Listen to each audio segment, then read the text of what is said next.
Herzlich willkommen zum dritten Advent im Stoffelhäusl. Es freut mich, dass wieder so viel zuschauen, dass wir wieder Musikanten da haben und auch eine nette Interviewpartnerin. Aber bevor das Ganze losgeht, müssen wir natürlich unsere dritte Kerze anzünden.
Feines unterm Dach hat die Berta Margreiter einmal in ihren Büchern geschrieben. Inzwischen ist sie leider verstorben, aber ihre Gedichte, die bleiben auch noch in Zukunft für uns erhalten.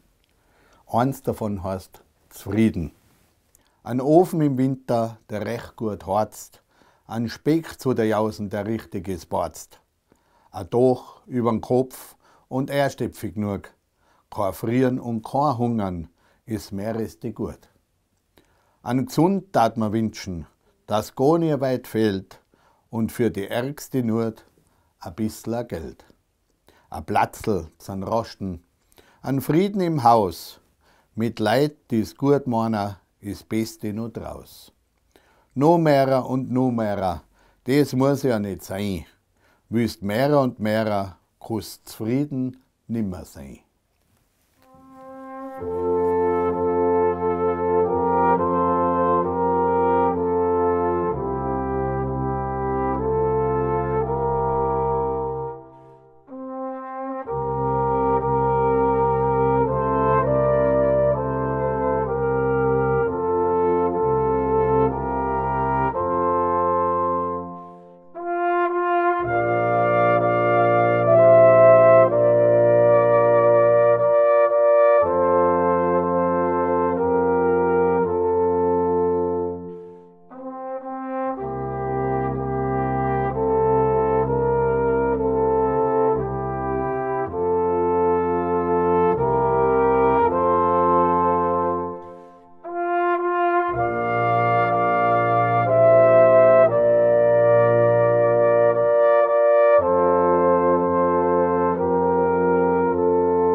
Kind engt das auch immer so gemein viel, wenn es im Haus so duftet nach Kekseln. Da kann man einfach überhaupt nicht mehr sich zusammenreißen.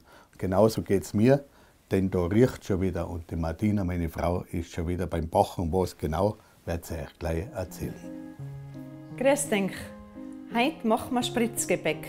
Dazu brauchen wir an Butter, Staubzucker, Vanillezucker, ein Ei, Mehl, ein bisschen Milch und ein bisschen Zitronenschale. Bereiten wir den Spritzmürbteig zu. Ich habe die Butter schon ein bisschen erweicht. Die geben wir jetzt hier in die Rührmaschine mit dem Staubzucker, ein bisschen Vanillezucker, ein bisschen Zitronenschale reiben wir gleich rein.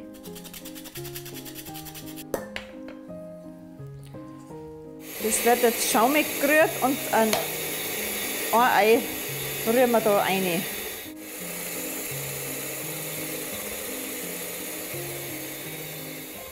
Das rühren wir jetzt ca. 10 Minuten schaumig, bis die Masse schön aufgeschlagen ist. So, die Masse ist jetzt schön schaumig. Jetzt kommt das Mehl hinein.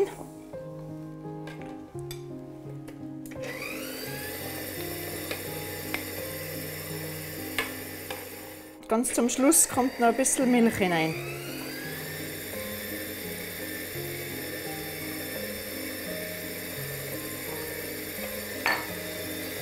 So, jetzt ist der Spritzmürbteig fertig.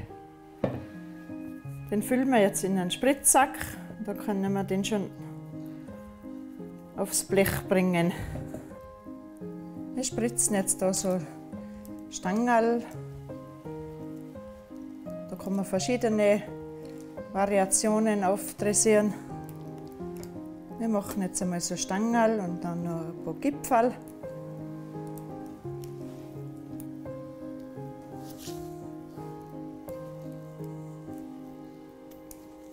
So, jetzt können wir das im Backofen bei 175 Grad ca. 10 Minuten backen, bis es eine schöne Farbe hat.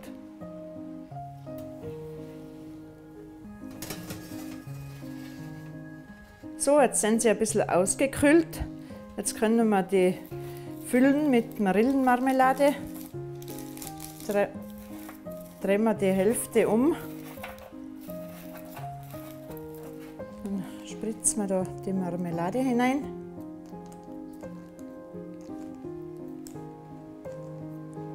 Jetzt kleben wir die obere Hälfte drauf.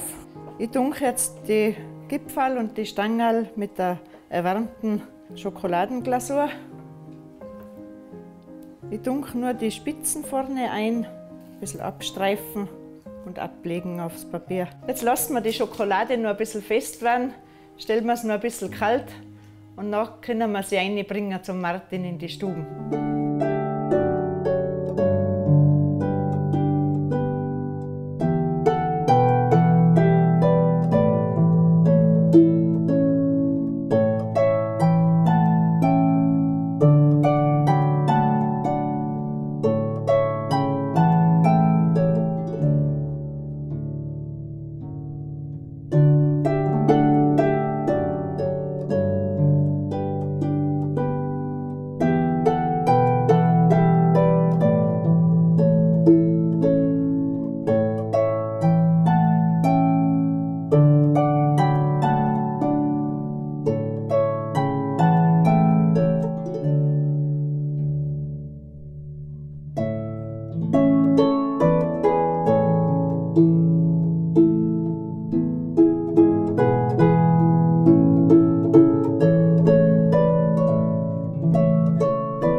Bei mir sitzt jetzt die Michaela aus dem Oberland und sie hat ein Buch geschrieben über Räuchern in den Alpen. Seit wann gibt es denn dieses Räuchern überhaupt, Michaela?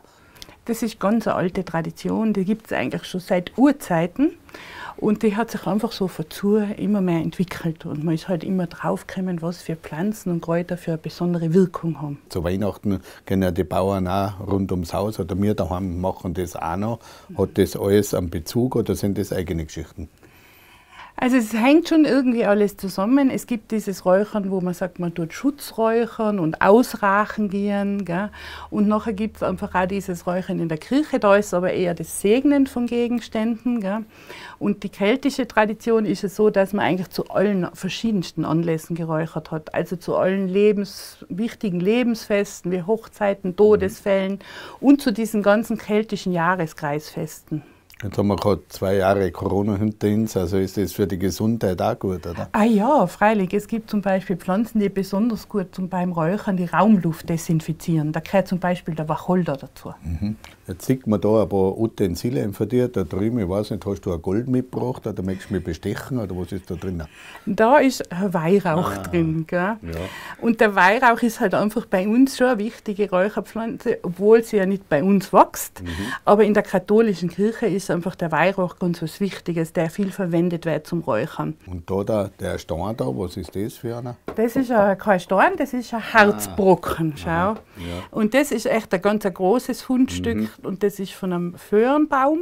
Aber den habe ich nicht abgebrochen, nicht, dass du gleich schimpfst mit mir, dass ich den Baum verletzt habe, sondern das ist einfach abgefallen gewesen und das habe ich gefunden im Wald. Also wortwörtlich Abfall. Ich sozusagen. Aber den man verwenden kann. Genau. Und da die Blüten, das wird ein Kräutersalz oder was wird das? Nein, das ist so eine Räuchermischung. Das ist eine Räuchermischung, die heißt Tiroler Weihnacht und das ist mit Orangenblüten und Fichtennadeln und einfach so und Fichtenharz. Gell? Also mediterran tirolerisch quasi. Ja, weil halt einfach die Orange bei uns schon echt so zu Weihnachten gehört und Zimt. Gell?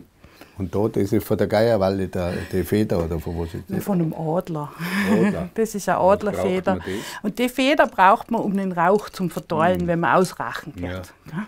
Gibt es da andere Gegenstände auch, wo man das macht? Ja, das oder? kann man mit einem Papier auch machen oder mit der Hand. Aber schön ist natürlich schon, wenn man Adlerfeder hat. Wunderbar. Und da jetzt hast du irgendwas Weißes drinnen. Genau.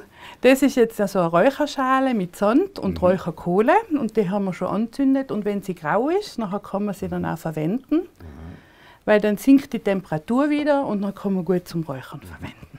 Na, da würde ich sagen, interessante Geschichte. Sollten wir eigentlich alle da daheim wieder einmal räuchern. Also bitte legen Sie mal ein bisschen einen Rauch auf, dass wir sehen, wie das schmeckt. Können die Zuseherinnen und Zuseher natürlich nicht schmecken, aber sie sehen, wie der Rauch aufgeht. Bei mir zwar sind überall dabei, wo der Rauch aufgeht. Und die Dinge da, die Blüten, Hier tun wir auch noch ein paar dazu. die ruhen die ein bisschen. Ha? Nein. Mal schauen.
Von der warmen Stoffelhäuselstube sind wir jetzt in der Fisserstube im Tiroler Volkskunstmuseum und der Leiter, der Michael, der wird mir jetzt ein bisschen was erzählen, was da im Volkskunstmuseum eigentlich so alles zu sehen gibt. Da gibt es ja natürlich Warten auf Weihnachten. Wir kennen alle den Adventkranz, damit man so die 4 Adventssonntage feiert und natürlich für die Kinder ganz wichtig Adventkalender. Und da haben wir jetzt 4 Besonderheiten aus dem Depot. Was ist an diesen Adventkalendern eigentlich besonders und seit wann ungefähr gibt es denn die bei uns in Tirol da? Ja, das ist eine relativ junge Sache, diese Adventskalender generell und auch ganz besonders bei uns in Tirol. Besonders sind die, weil sie einfach ganz besonders alt sind. Also der da ist ein Nachdruck eines der ersten Adventkalender, die es so gibt. Ja, das Prinzip ist das gleiche, es sind 24 Felder, aber es sind damals bei diesem Modell, sage ich einmal, noch keine Fensterlein zum Aufmachen, sondern es gibt einen Ausschneidebogen, da schneidet man einzelne Bilder, natürlich möglichst schön geradeaus und klebt die dann auf die vorgefertigten Felder drauf. Und ja, das Ganze natürlich mit unterschiedlichen Motiven, das sind so die Helfer des Christkinds, die da die Weihnachtsvorbereitungen machen. Die Motive kennt man ja, die sind ganz ähnlich geblieben. Und ja, und dann gibt es natürlich ganz andere Modelle. Das ist auch eine ganz schöne Besonderheit. Das ist auch was zum Einkleben, aber das mal als Abreißkalender. Man sieht vorn drauf, wo die einzelnen Bilder aufgeklebt waren und die musste man da halt abreißen, wie beim üblichen Abreißkalender und dann einkleben. Es ist drinnen dann auch eine schöne Geschichte. Also das ist in dem Fall die Himmelfahrt des Zwerg Nase, die da erzählt wird. Und speziell ist da auch, man sieht es am ersten Bild, das ist ein Nikolauskalender. Es ist ja nicht so klar, warum ein Adventkalender genau 24 Fensterlein hat. Es könnte ja auch anders geregelt werden. Und ein Beispiel sind diese Nikolauskalender. Die setzen zum Beispiel erst mit dem 6. Dezember ein, mit dem Nikolaustag. Weil man, und das ist ganz spannend dran, damals schon erkannt hat, also ein Adventkalender wäre doch ein super Nikolausgeschenk. Das heißt, die hat man damals in den 20er Jahren schon beworben mit, das ist das ideale Geschenk für Nikolaus. Und dann kriegen die Kinder zum Nikolaus eben einen Nikolauskalender, der bis Weihnachten hin dann zählt. Und da ist auch noch was Besonderes, da sind also, ich weiß nicht, sind da überhaupt Türen drinnen gewesen? Also man sieht, dass da was ausgestochen wurde oder so gewisse Formen. Was ist jetzt das da? Ja, also bei dem Modell war quasi der gesamte Baum umgeschmückt und dann werden die einzelnen Bestandteile herausgelöst und dann wird dieser Baum, dieser Christbaum da quasi nach und nach aufgeputzt, dadurch, dass man die einzelnen Fenster rausnimmt. Besonders ist der auch in der Hinsicht, dass der Christbaum was ist, was in Tirol nicht immer schon der Brauch war. Es ist relativ jung. Der erste ist um 1841 in Innsbruck in der Hofburg, wirklich beim Hochadel, kann man sagen. Und es gibt Untersuchungen, die zeigen, dass selbst so ums Jahr 1920, also sagen wir so vor circa 100 Jahren, der Christbaum im Tiroler Raum durchaus noch nicht üblich war. Also das war natürlich schon bekannt, aber das war noch nicht in jedem Haushalt gegeben. Na, bedanke ich mich recht herzlich für diesen Einblick aufs Warten, aufs Christkindl. Lang dauert es ja nicht mehr und wir gehen wieder zurück in die warme Stoffelhäuselstube. Viel haben wir heute gehört vom Räuchern in den Alpen und natürlich auch andere interessante Sachen. Leider schon wieder zu Ende ist unsere 3. Adventssendung, aber es gibt wieder was zu gewinnen und zwar dieses wunderbare Buch Räuchern in den Alpen. Also geht's auf Facebook bei Tirol TV mitmachen. Vielleicht ist ein Buch dann schon eures. Ja, und inzwischen, da hat die Martina schon wieder ihre Kekseln fertig gemacht. Diesmal ein Spritzgebäck und natürlich mit einem Tupfer Schokolade, die lasse ich mir nicht entgehen. Wir sehen uns wieder nächste Woche dann bei unserer letzten Adventssendung am 4. Advent. Macht es gut und eine schöne Zeit. Wünscht euch der Martin Reiter.